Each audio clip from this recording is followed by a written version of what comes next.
Here's a news flash for you. Mel doesn't need my help. I absolutely adore Doc. He's brilliant, he's clever, he cracks me up every time we speak. He's charming, and I swear to God, if you are gonna scorn like a Scotsman. Have you seen any of her videos? Or is this just a thing that you're trying to do this divide and conquer, that Mel needs my help because I have testicles for some reason?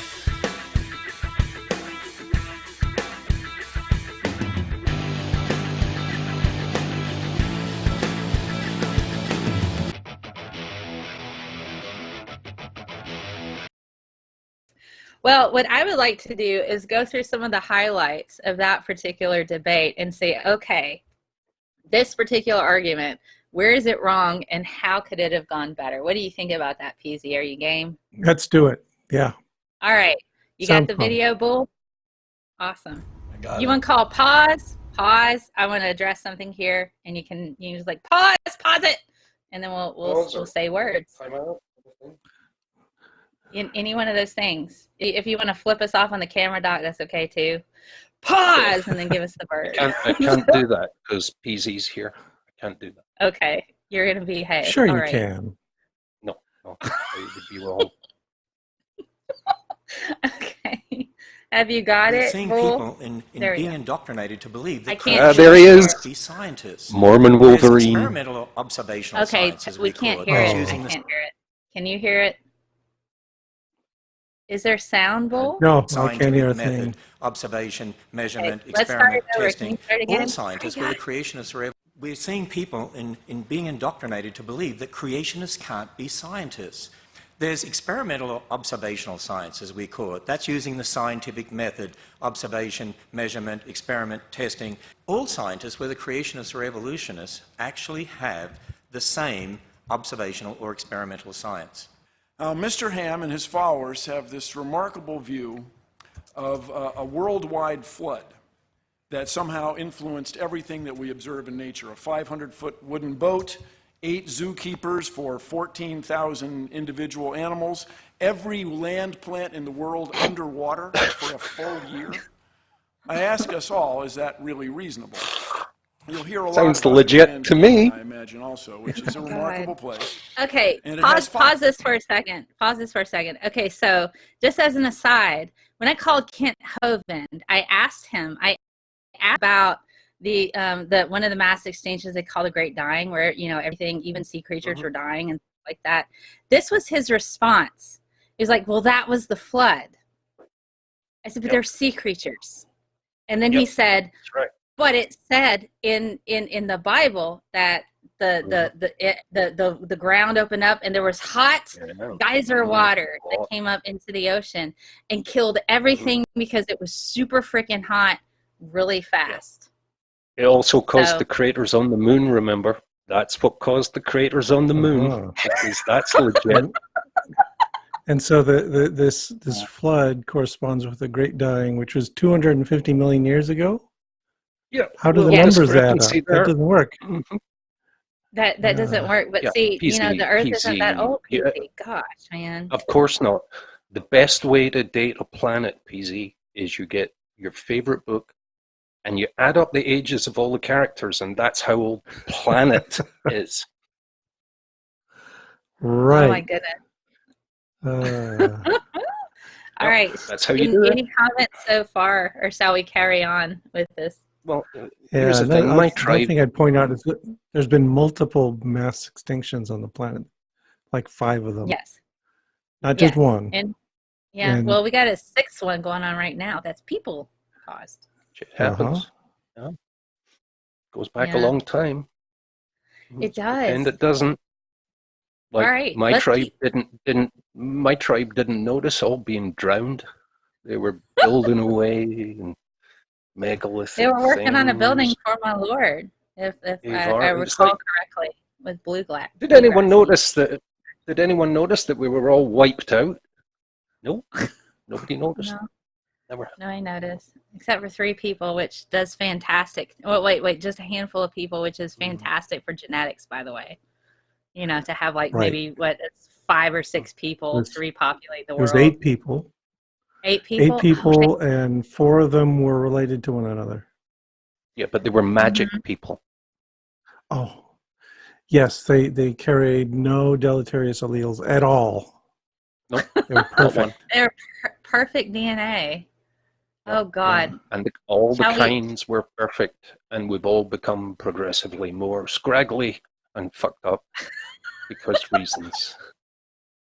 Oh God. And we don't All live to the- be 900 years old anymore because canopy and genetics and Occam's razor never enters the mind, does it? Let's just make shit up. All right. Shall we carry on? Yeah. Go on, yeah. And the fossils in the Grand Canyon are found in layers. There is not a single place in the Grand Canyon where the fossils of one type of animal cross over into the fossils of another. In other words, when there was a big flood on the Earth, you would expect drowning animals to swim up to a higher level. Not any one of them did. If Bill Nye and I went to the Grand Canyon, we could agree that that's a Coconino sandstone in the Hermit Shale, and there's the boundary. They're sitting one on top of the other. We could agree on that, but we would disagree on how long it took to get there. But see, none of us saw the sandstone or the shale being laid down. There's a supposed 10 million year gap there, but I don't see a gap. But that might be different to what Bill Nye would see. But, I mean, see, there's a difference between he's what you actually positing, observe you know, a directly gap, like and a then your space interpretation in regard to the past. would be visible. We're talking about the past when we weren't there. We didn't see those tree rings actually forming. We didn't see those layers being laid down. It's like the dating methods. You're assuming things in regard to the past that aren't necessarily true. The fundamental thing we disagree on, Mr. Ham, is this nature of what you can prove to yourself. I would have stopped calling him When Mr. people Ham. make I was like, look, assumptions, Ken. they're making assumptions based on previous experience. You're They're too not polite. coming out of whole That cloth. would be, look, Yeah. They asshole. encourage you to explain to us why I would have loved to see Neil Why deGrasse we should Tyson in accept on there. your word Look, for it. Ken. that This is natural what I law have to say to you. changed. Yeah. So could you Just pause 4,000 the years ago. video? a little Completely. bit? Pause a second. Okay. This makes Yeah. me absolutely frantic. Because Ken Ham's basically saying, if you apply logic and you base your assumptions about future events on past events, then that's totally bogus. Instead, you should make shit up to fit your narrative. And I'm like, oh, no, you can't possibly be honestly saying this without the intent to, you know, deceive. I don't know, maybe I'm wrong.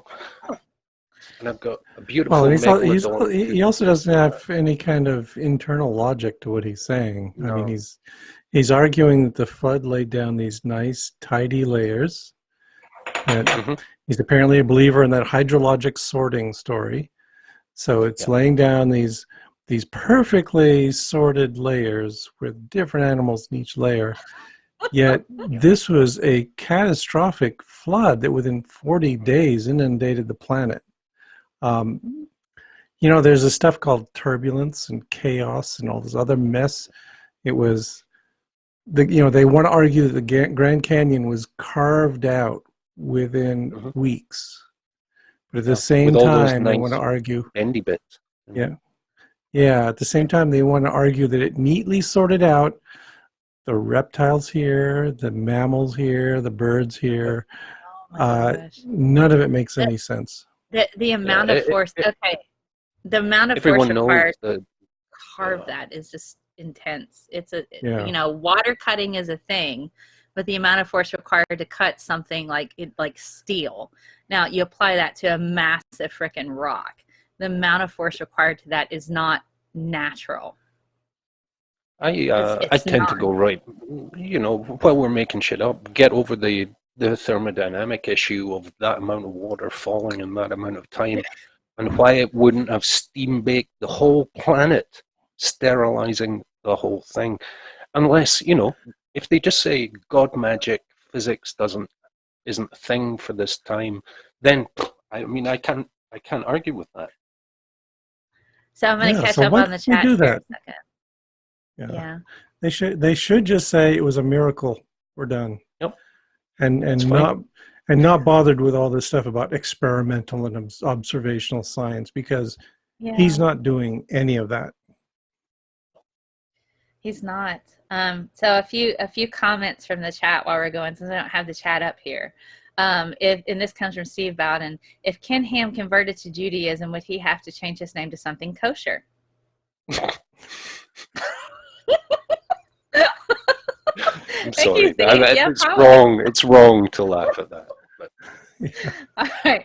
Did you know PZ was going to do it together with Aaron Ra, but Ham went with Nye later? Oh, is that a thing? Were you supposed to do this debate? That comes from Peter. Gonna go for it? No? No, because I actually communicated with Ham a few times before this, not about this debate though, and Ken Ham always ran away from me. He would not answer anything, and I think that's purely because I am not famous enough to give him the attention he wanted. That's why he was going with Bill Nye. And Aaron Ra, the same thing. He would not stoop to debating Aaron Ra because he'd get his butt kicked for one thing, but the other is it doesn't bring him the money that he's really all about. Yeah. Yeah, God and he really needs it. Love your show. Great. Sorry, go ahead, Doc. Ken Ham really needs the money because he's got that great big boat-shaped building going on, and that's a thing. It's legal. Yeah, but he's making money right now. He's actually in the black right now. But that's going to be my new nightclub, Doc. You know, with all the cages in it. No, well, it's called Lesbians after Jesse Lee Peterson. So it's a lesbian club. So the cages could come in handy. Have you been there though? It's in the middle of nowhere. Yeah, if location is important for business, this is. Kevin Costner said, "If you build it, they will come." Indeed. They actually have an ark in the Netherlands that I will almost certainly have to visit and kind of make fun of. But because it's here, it'll be really friendly and everyone will be nice. And like a different kind of environment. So, some more things from the chat. God hates us all says, love your show, scientists. Well, thank you. All right. Interesting not Twitter, but YouTube handle. All right, let's see. Let me see if there's anything from standing for truth. Standing for Truth, probably. He ran away when I asked him for things that he wrote for me to read. I don't think he wants to be in a room with me. It just, that's most men, so it's okay, particularly ones with very fragile egos. I've got a message for Standing for Truth, because he's awe-inspiring. Just keep on waiting for the Nobel Prize any day now. Any day, you'll get the golden ticket. Oh, goodness. Darth Calculus has a question, guys. What's the closest a creationist flood defense has been to actual science? Wow. Oh. Yeah, I mean, there's a couple of creationist models out there. The gap theory, which basically punts on the whole question, just says, okay, the Bible is about everything that has happened to humanity since whenever. And all that other stuff, the geology and all that, that's in a gap between the first and second sentences of the Bible. Yeah. So that sort of makes sense as, okay, we're just not going to argue about the evidence. That's something independent of the intent of the Bible.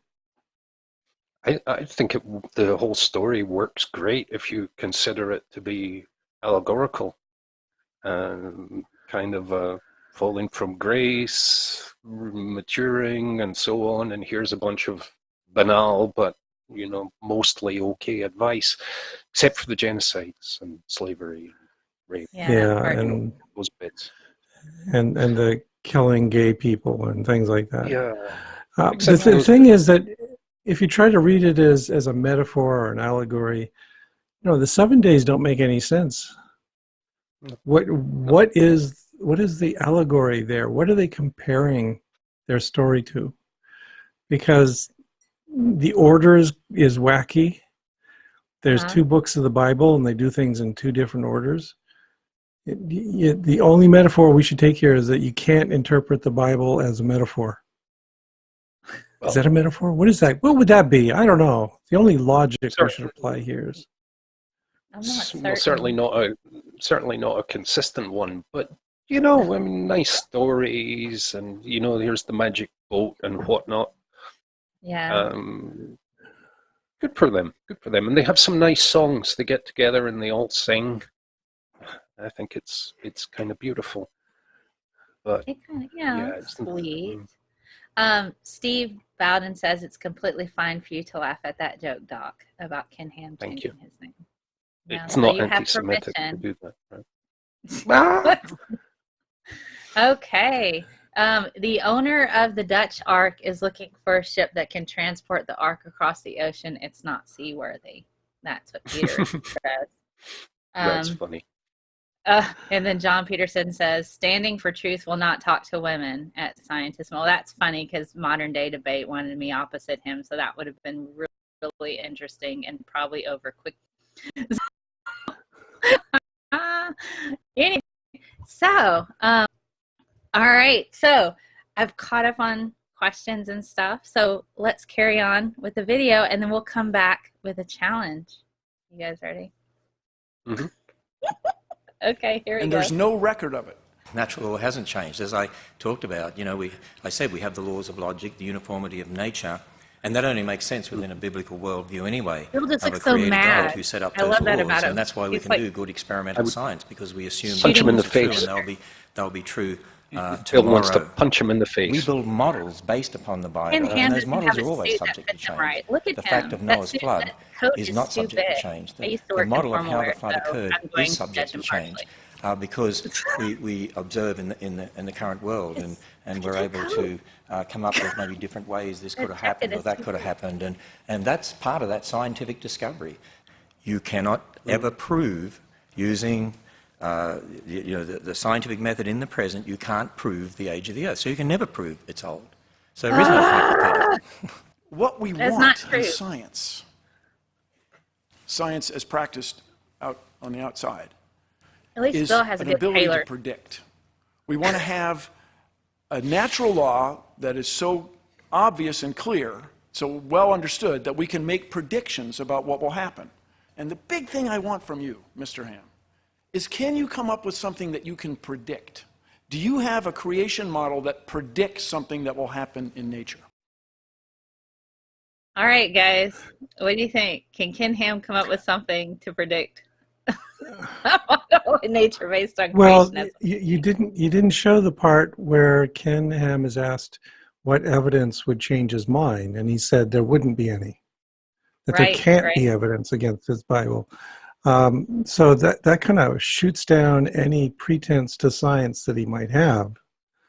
Yes, I agree with that. Yeah. This was put together by Mashable, so I didn't want to put us through a whole 2 hours of all of that, because that would just be painful for everyone here. I've reconsidered. I would debate Ken Ham, provided I get to slap him every time he lies. just a little bit. Not a backhand slap. But your palm would get so sore. Oh, man. Keep doing it, you dipshit. Collar on him. Do like electric shock collar. Put it like a dog collar when there's really awful electric shock collars. You lied again, Ken.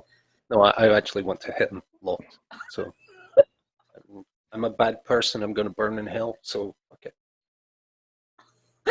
Yeah, you might as well burn for something worthwhile. Exactly.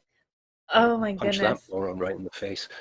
It's the smug arrogance of his defensive ignorance that really upsets me on all kinds of levels. Plus the beard and it's just creepy, wrong, so many ways. Okay, I'm sorry. I cannot get past how badly fit his suit is. It's I worked in formal wear for 10 years in like tuxedos and stuff. I know, Mel, I know. You're suit shaming, for God's sake. You call yourself a feminist? I am suit Shame. shaming. I'm suit Shame. shaming. I'm suit shaming. I'm not body shaming. Ken Ham could be tall, skinny, short, and fat. I don't care. He's still dumb. Besides that, if you're gonna go on like a huge, massive platform, Bill Nye's suit was very well put together, real nice. I'm like, okay, he has a good tailor. It's put together well. Mm-hmm. You look at Ken Ham, it looks like this huge freaking thing. I'm like, dude. Do you know that you've been working to get to a platform to have somebody talk to you because nobody cares what you think, and then when you finally go there, you can't even put on a decent suit? He was thinking he was going to make a Talking Heads video. That must be it. Oh my God. Oh, right. Yeah, once in a lifetime. That would work actually nice. Oh my God. What's your after? And then have them all come out, and have like swimming in the background. Here's us being humans, not actually coming from anything, because just have some weird talking heads. I might have enjoyed that. I might have enjoyed that if he had incorporated creationism with the talking heads. That might have been a sell for me, because at least it would have been creative. I think that would have been offensive to the talking heads. Probably, and they probably would have sued him for copyright infringement. Yeah, just like maybe. Mr. Potato Head. Mr. Potato Head sued Nephilim Free successfully. You say just things. for imitating on YouTube. Yeah. Oh my gosh. Wasn't he? Yeah. Well, Standing for Truth is SpongeBob right now, isn't he? Isn't he showing up as SpongeBob on debates? Oh. Yeah, kind of. But I think he's, frankly, and I don't judge him for this, legit intellectually disabled. And I could be wrong. But, going by the discourse, it seems to be a reasonable supposition. But, Oh my goodness. Yeah, well, So I have a question. I think. Sorry. Oh, go ahead. No. Go. Tell me what you think, and I have a question for you, PZ, when you're finished telling me what you think. Because this is, about you, I was just going to say man. that, I met David Byrne, and he's very pro-science. I met him at a science event. And so that's another incongruity here, that here's Ken Ham in the big suit pretending to be pro-science, and he's not. I absolutely adore Doc. because I have testicles for some reason.